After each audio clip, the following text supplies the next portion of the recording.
Assalamualaikum warahmatullahi wabarakatuh. Selamat datang di vlog saya. Mudah-mudahan kawan-kawan semua hari ini dalam keadaan sehat dimanapun berada. Apapun aktivitas yang dilakukan, mudah-mudahan mendapatkan kemudahan dari Allah. Dilancarkan segala urusannya dan diselamatkan dari mara bahaya. Sebab setiap pekerjaan itu, baik membawa pesawat, membawa mobil, membawa truk, membawa ambulan, membawa apa lagi, membawa becak, membawa sepeda pun itu tidak luput dari bahaya. Kalau kita tidak menabrak orang, orang yang menabrak kita. Nah, itu yang sudah sesuatu yang sudah pasti. Ada hitam, ada putih, ada siang, ada malam. Nah, segala sesuatu yang diciptakan Tuhan itu dua di atas dunia ini. Ada laki-laki dan ada juga yang perempuan. Bencong tidak disebut di situ. Bencong itu disebut manusia jadi-jadian. Nah, kalau kita mengendarai sesuatu, mobil misalnya, itu risikonya dua. Kalau kita tidak ditabrak orang, kita yang menabrak orang. Nah, untuk itulah jangan keluar dari rumah itu sebelum berdoa kepada Allah. Supaya Allah itu memberikan keselamatan kepada kita dimanapun kita itu berada. Dan apapun aktivitas yang kita lakukan, hanya Allah saja yang bisa memberikan keselamatan kepada kita itu.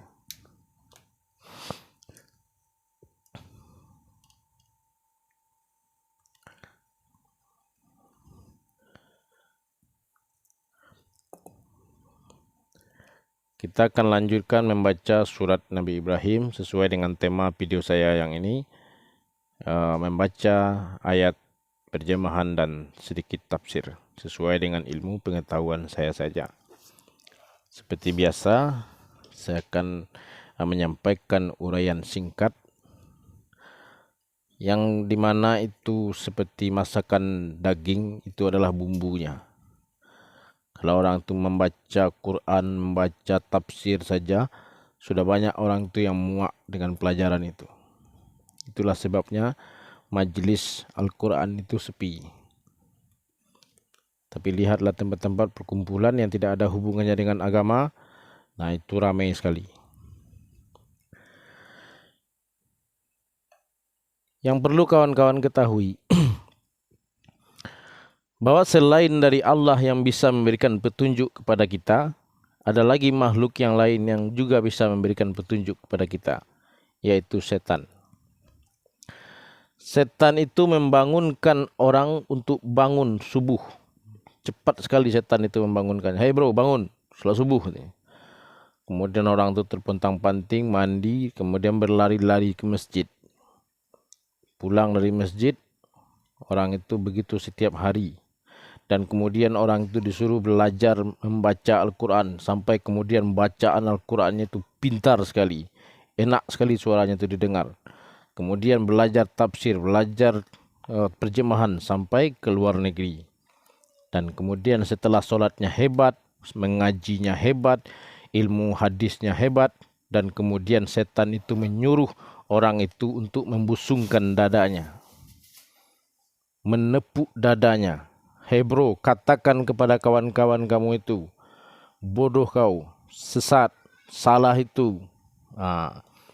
Itulah hasil karyanya iblis, karena dia telah berkarya di dalam dada manusia itu, membisikkan terus setiap hari kejahatan ke dalam dada manusia itu, sehingga kemudian orang itu menjadi sombong.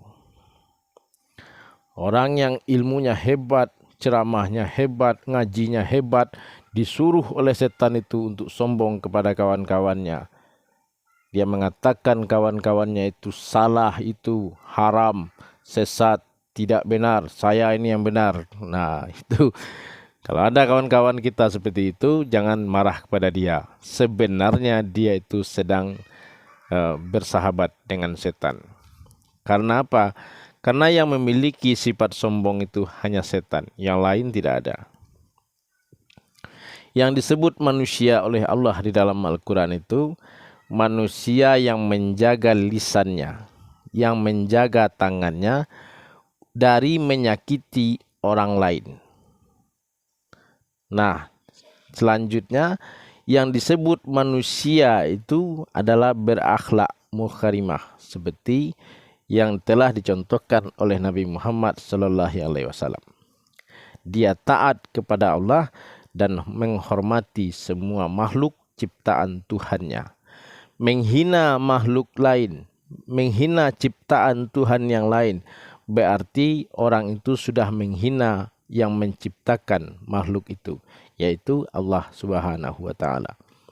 Kalau kita mengejek orang, menghina orang, mencaci orang, berlaku sombong, berlaku zolim kepada orang lain, berarti kita itu sudah menghina Allah Subhanahu wa taala. Itu yang harus kita ingat setiap hari. Ketika lidah mau berbicara, pikirkan dulu. Jangan sampai Allah tersinggung oleh apa yang kamu ucapkan. Karena semua makhluk yang ada di atas dunia ini ciptaan Allah semua.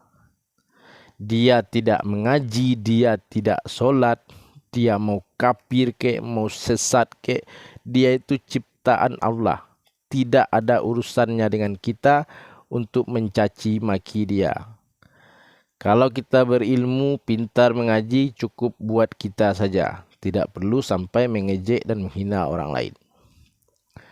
Itulah gunanya kenapa kita itu belajar membaca Al-Quran, supaya kita tahu visi dan misinya iblis di atas dunia ini. Dan di mana dia berada. Dan apa saja tugasnya. Dan untuk apa dia dipanjangkan umurnya di atas dunia ini oleh Allah.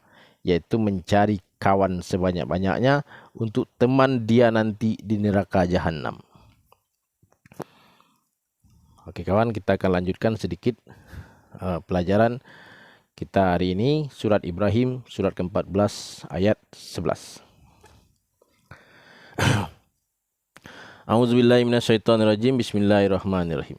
Ini mungkin tidak terlihat jelas, tapi kawan harus punya Al-Quran sendiri ya. Nanti ada duit beli Al-Quran yang ada terjemahannya.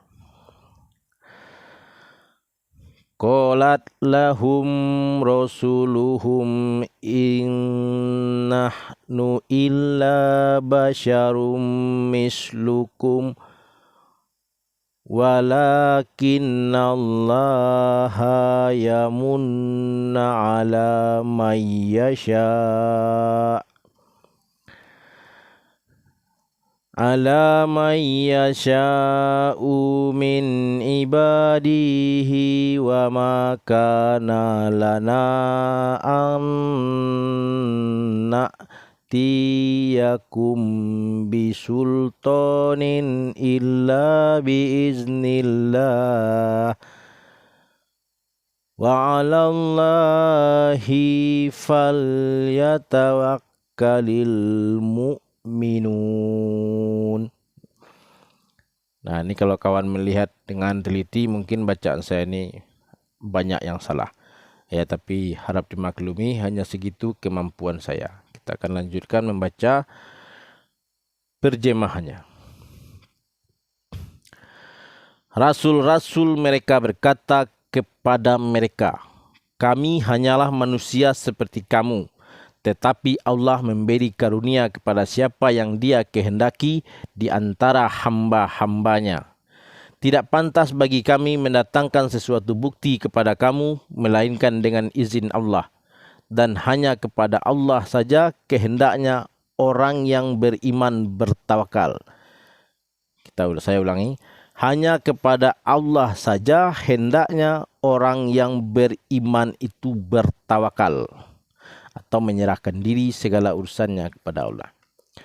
Jadi orang-orang beriman itu bukan saja percaya kepada Allah, tapi juga harus meyakini bahwa Allah itulah yang mengatur keadaan dirinya, jodohnya, rezekinya, mautnya, semuanya Allah yang mengaturnya. Bukan saja hanya sekedar percaya kita kepada Allah sebagai orang yang beriman, tapi kita juga harus meyakini bahwa hidup kita itu Allah yang mengaturnya. Mata kita bisa melihat karena Allah, lidah kita bisa bergerak mengeluarkan suara, itu karena Allah. Kalau Allah itu tidak berkehendak, maka kita akan lumpuh dan buta. Assalamualaikum warahmatullahi wabarakatuh.